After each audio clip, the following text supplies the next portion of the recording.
Welcome back again. We will continue the bladder tumors part 13.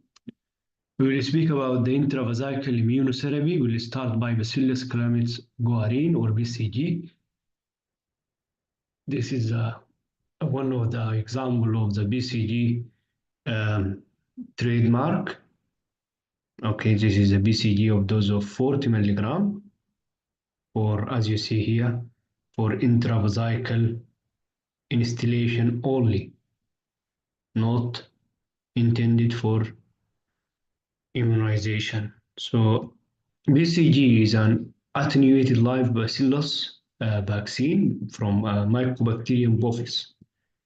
There are three main indications for intravesical BCG are eradication of bladder CIS with or without associated papillary tumor, eradication of residual bladder urethral carcinoma because of incomplete resections, reduce recurrence in completely resected TA, T1, or CIS bladder urethral carcinoma.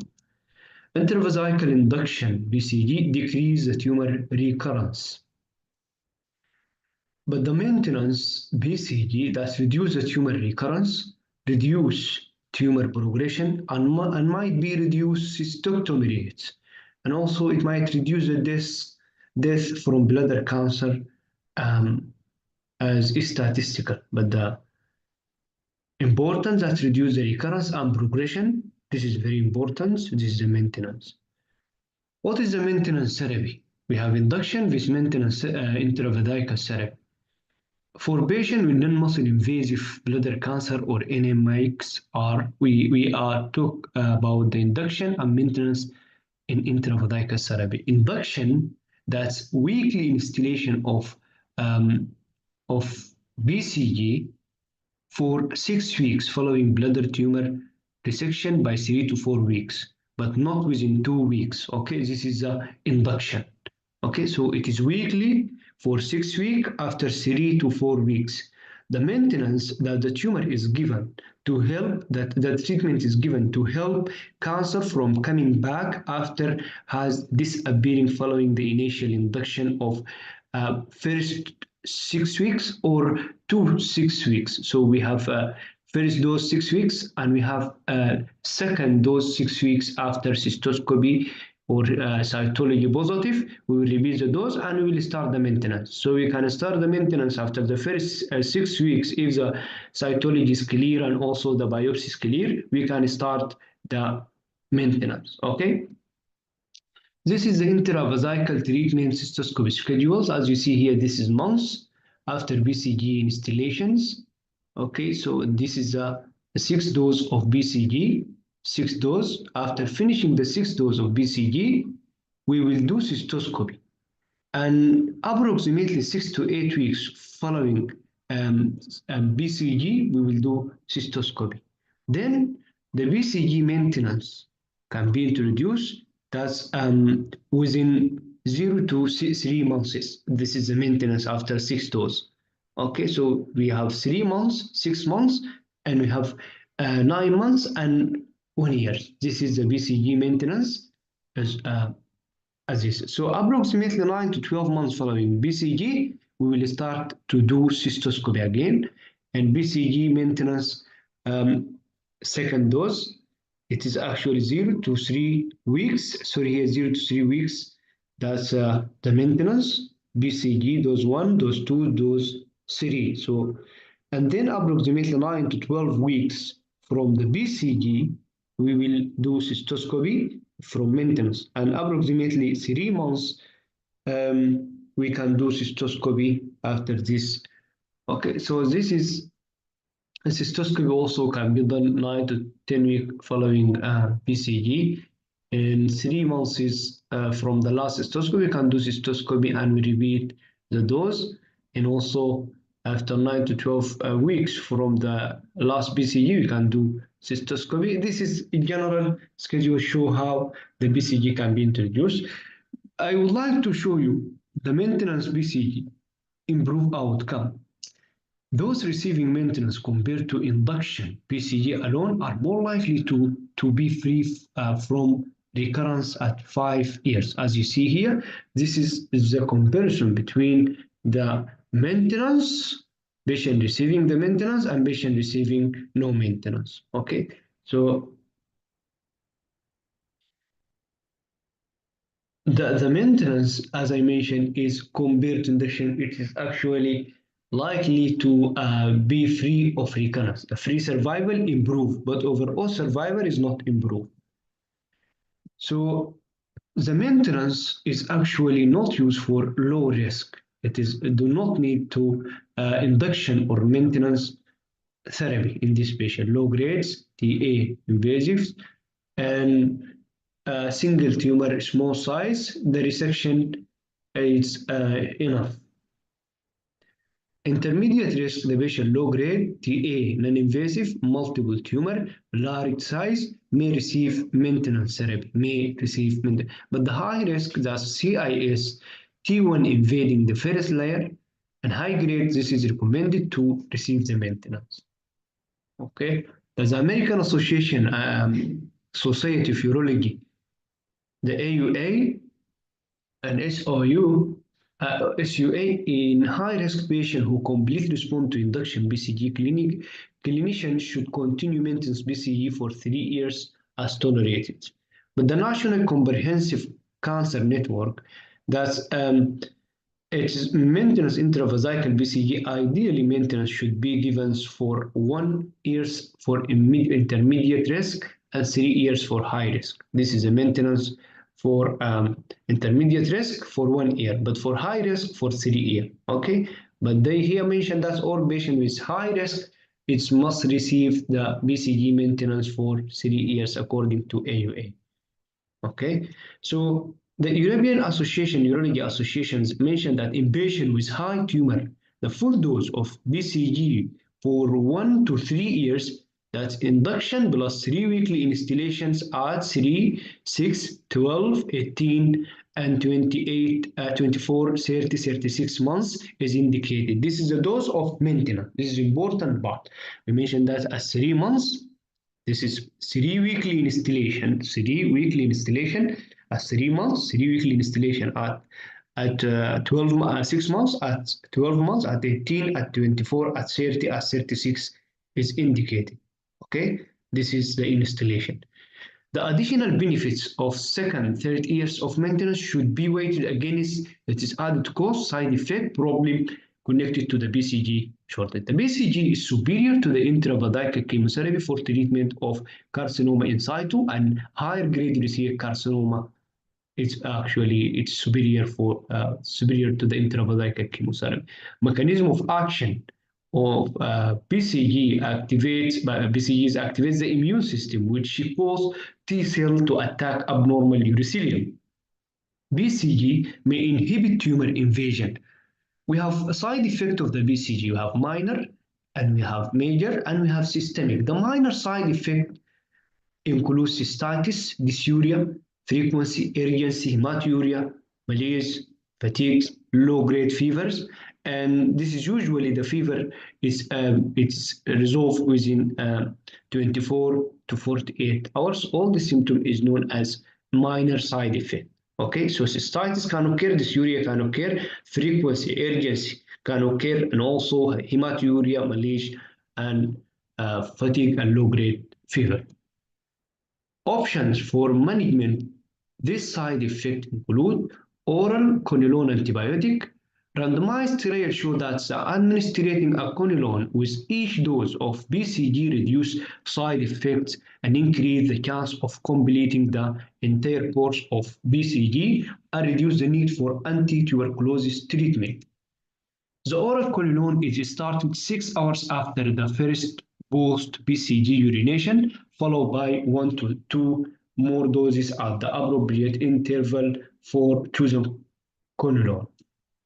Administration of the quinolone in these fashions did not hinder the anti-cancer effect of BCG. Non-SAID medication is actually for overactive bladder and urinary analgesia. This example we have phenozybridine might help reduce the BCG-related symptoms. So we can use the NSAIDs and medication for overactive bladder and urinary analgesia. This may reduce the BCG-related symptom. Okay, this is isoniazid isoniazid does not reduce the side effect of BCG. If symptoms are intense or last for 24 hours, consider the following. Delay additional instillation until symptoms improve or abate.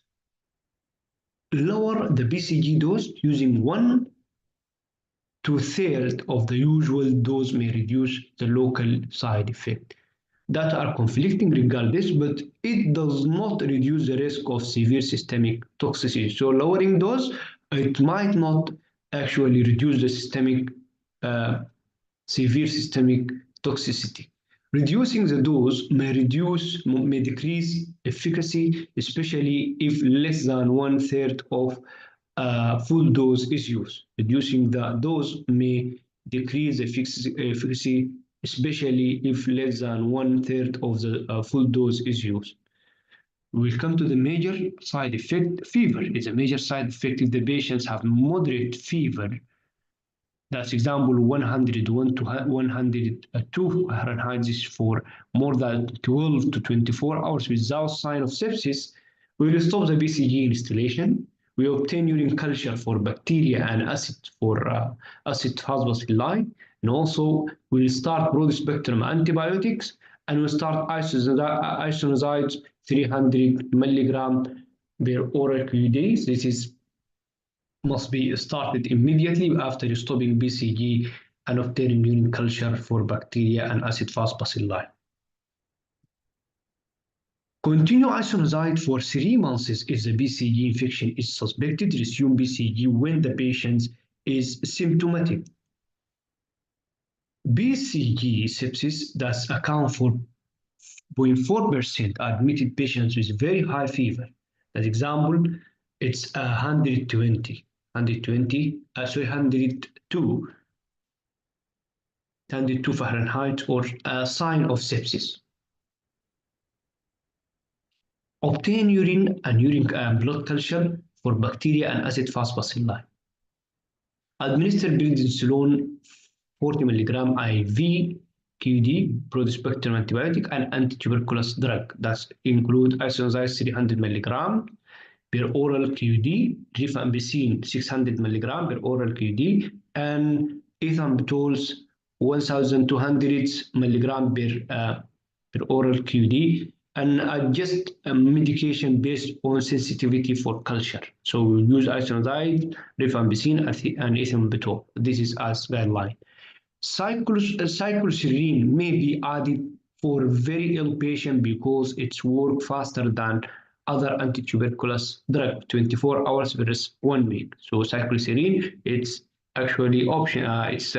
Might be added for very ill patient because it's work within hours, 24 hours versus 1 week for that's faster compared with other antituberculous drug.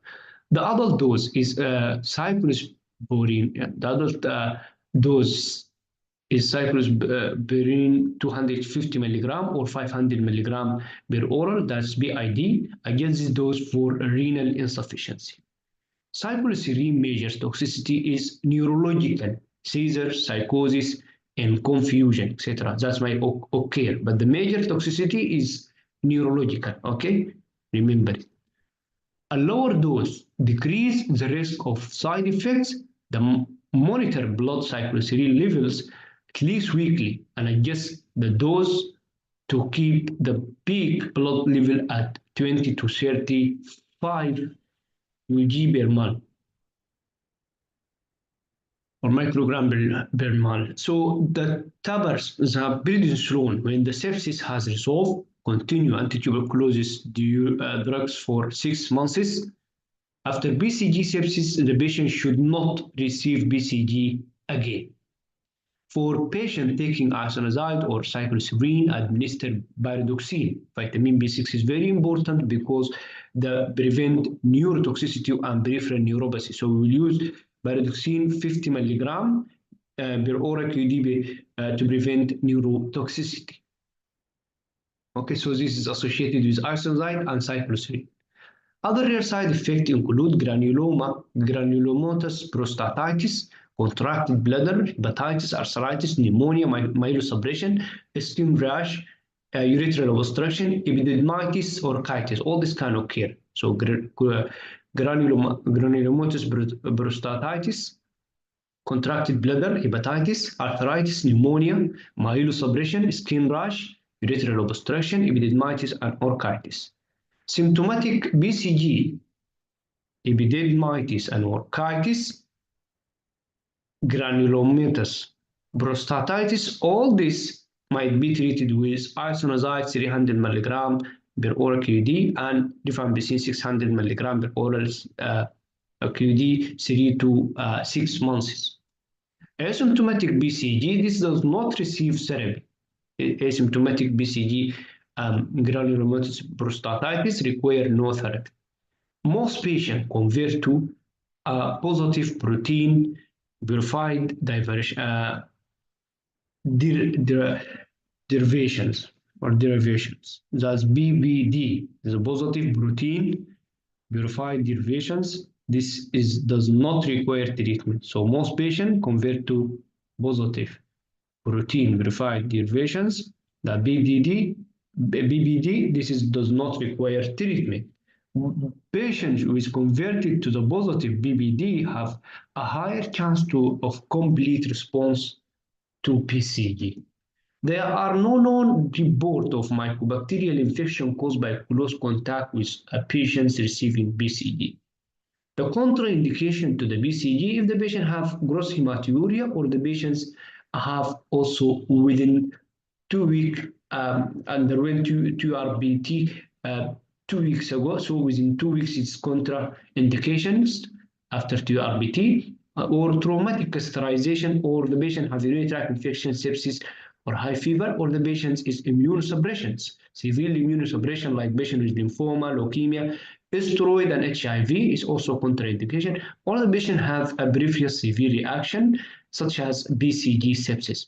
Gross hematuria, this BCG may be given during microscopic hematuria, but the gross hematuria is contraindication. Okay? Before starting a course of therapy, ensure that the patient does not have urinary tract infection. Advise the patients to limit fluid intake before each instillation to avoid rapid dilution of BCG and the need to avoid 2 seconds after instillations. Instillation technique, the doses or dose that's recommended dose is 1 vial of BCG 50 milligram times or 81 milligram thersites. So we have 50 times or 81 milligram thersites. So this in 50 ml of normal saline instillated intravascular. This is the recommended dose of the BCG. Okay, it's 1 vial of BCG 50 milligram times or 81 milligram thersites. Before instillation, please check the patient temperature, very important, because it is contraindication in patient with fever. The patient avoid before each instillation. Perform urine analysis to check the gross hematuria and urinary infection. When the catheter is placed, post-void residual is measured. If traumatic catheterization is suspected, do not give BCG. Consider waiting at least 1 week before attempting the next instillation. So we will wait for 1 week before attempting the next instillation if the patient have traumatic catheterization. The bladder should be empty completely before each instillation. Very important. An instillation infused through the catheter and into the bladder. After instillation, attempt to hold the BCG in the bladder for at least 2 hours. The body position may be varied to throughoutly distribute the BCG in the bladder. So that, as I mentioned previously, the patient must change the position. For example, lying on his tummy or her tummy, her back, his back, on sides, right, left side, and standing up, and must be changing the position. So the body position may be varied to the throughout distribute the BCG in the bladder. The patient with high pulse void residual may be catheterized 2 hours after instillation to prevent excessive exposure to the BCG. For 24 hours after the BCG installation, the patient may consider voiding into dilute bleach, voiding into single talus, and then cleaning it with bleach hand and genital washing after voiding and refraining from 6 for 48 hours. And it is unknown if this action prevents BCG from affecting people in contact with the patient. Induction therapy, no more than 12 doses are administers the BCG intravenously once a week for 6 weeks. This is induction therapy, no more than 12 doses are administered. So how to give the patient induction dose? Administer intravasically once a week for 6 weeks. Okay, and this is the induction. This 6 dose we can repeat it again. 6 weeks after the last treatment, reevaluate the bladder with urine tumor marker and cystoscopy with TURBT if the tumor is suspected. If there is a recurrence after the initial 6 dose course of BCG, if recurrence is stage TA or CIS, administer another 6 weeks course of BCG, one dose per week for 6 weeks. So this is another 2 weeks. Approximately 50% of the patients of these patients will respond to the second course of BCG. If recurrence is stage more than T2 or high grade T1, so preferred treatment for those is radical cystectomy. If recurrence is low grade stage T1, option include radical cystectomy or another course of induction. So this is another BCG if the patient have a low grade stage T1. T1 low grades, we will give the patient another option of the third dose 6 weeks BCG. Or the another option which is good, radical cystectomy. 6 weeks after the last treatment, reevaluate the bladder with tumor marker and cytology with TURBT if suspected. If there is no recurrence after the initial 6 course of the BCG, then the option include further induction therapy versus another 6 weeks course of BCG induction. If 12 doses of BCG have been administered 6 weeks after the last treatment, reevaluate the bladder with urine tumor marker and cystoscopy. Repeat it again. If tumor has recurred, at this point, radical cystectomy is usually preferred. The patient, recurred that at this point, radical cystectomy is preferred. And this is the 2 6 weeks causes of BCG has a high response rate than one course. As you see, we have reasons for intravesical BCG, and we have CR, that's complete response at 1 year, and we have complete response at 4 to 5 years. Okay, so this is the mean and this is the range, this is the mean and this is the range. Eradication of residual papillary tumors, 60% complete response, 60% complete response, and the range is 35 to 73. Eradication of CIS bladder only, 70% clear, complete response. This is eradication of the bladder only, and it is range from 46 to hundreds. This is eradication for CIS prostatic urethra. Prostatic urethra before staging BCG, TURB is usually performed to remove tumor and to facilitate contact between BCG and prostatic duct. So if response in the prostate only, the mean complete response 83%, that's vary from 70 to 100% as range. And response in the bladder and prostate is 68%, that's vary between 47 to 80%, and prophylactic for tumor recurrence 80%, that's 35 to 91%. This is prophylactic for tumor recurrence. Okay, this is in 1 year complete response. Complete response for 4 to 5 years, that's eradication of CIS bladder only, that's appear that it's 64 to 52, sorry, 64%, or the range of 52 to 71%. This is a range between 52 to 71, but the mean is 64. And also this is for eradication of CIS in the bladder only. But the prophylactic eradication complete response 4 to 5 years, it's 58% for the mean prophylactic tumor recurrence, and it's 28 to 86 as range. This is a 2-course BCG. Cytology may be positive for up to 3 months after the induction of BCG. Inflammation caused by recent intravesical therapy can be impair the accuracy of the cytology. So the inflammation can impair the accuracy of the cytology, but it does not impair the accuracy of the fish. The fish that is fluorescence in situ hybridizations. That's fish. This technique that use fluorescence labeled DNA probes to detect the chromosomal alteration in the cell, and the presence of abnormal fish shortly after induction of the BCG is associated with high risk of recurrence and progression. Therefore, fish can be used to identify the patients at risk for early failure after BCG.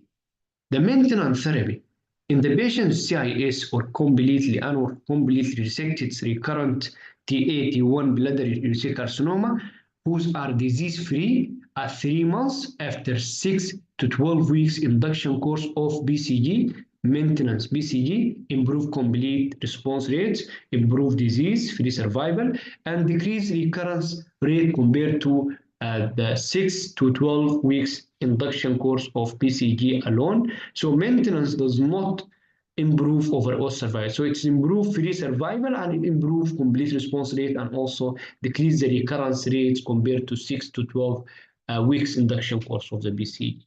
Okay, this is a maintenance. So the maintenance, it's important for patients with CIS or completely resected recurrent Ta/T1 bladder cancers. So those are high risk group, okay? Patient with CIS and/or completely resected Ta/T1 bladder cancers, we have 6-week induction course of BCG. The complete response rates only CIS, only BCG, only CIS only, that's 57%. But 6 weeks induction course plus maintenance, it increased 84%. And 5-year survival recurrence, 5-year recurrence free survival, it's 48% for 6 weeks induction. That's for CIS or completely resected Ta/T1 bladder tumor. But 60% for patients who have 6-week induction plus maintenance BCG. And 5 years overall survival, if you look here, that's the 6 weeks induction is 78%. That's 5-year survival for patients with CIS or completely resected Ta/T1 bladder carcinoma. And 5-year overall survival, the difference is small. So no major difference. It's 83%. 83%. So it is 5% difference between both induction and 6 weeks, 6-week induction plus maintenance. Maintenance regimens. 1 intravesical BCG instillation each week for 3 weeks is administered at 6 months after BCG induction, and then every 6 months thereafter for a total 1 to 3 years. Very important to remember this. The maintenance regimens is 1 intravesical BCG instillation each week for 3 weeks. This must be administered at the 3rd month, 6 months after BCG induction course. So 3 months and 6 months after BCG induction course. Then every 6 months thereafter for total duration of 1 to 3 years. This is a very important slide for management of bladder cancer. Maintenance BCG should be administered for at least 1 year if tolerated. For high-risk tumors, 3 years of full dose maintenance BCG is recommended because it reduces the recurrence more than 1 year of maintenance BCG. So for high-risk tumors, it is better to continue it for 3 years. But for, however, 3 years course in increased side effect. The benefit of continuing BCG for 3 years must be weighted against the increased side effect. So for intermediate risk tumor, that's 1 year of maintenance BCG is recommended. So those for intermediate risk. Longer regimens do not improve the outcome. So for those, we will satisfy by the 1 year's maintenance. Reducing the BCG dose from a full dose to a fraction of full dose may decrease the efficacy of maintenance therapy, but it can be considered if the patient has substantial BCG related to symptoms. This is the end of this lecture.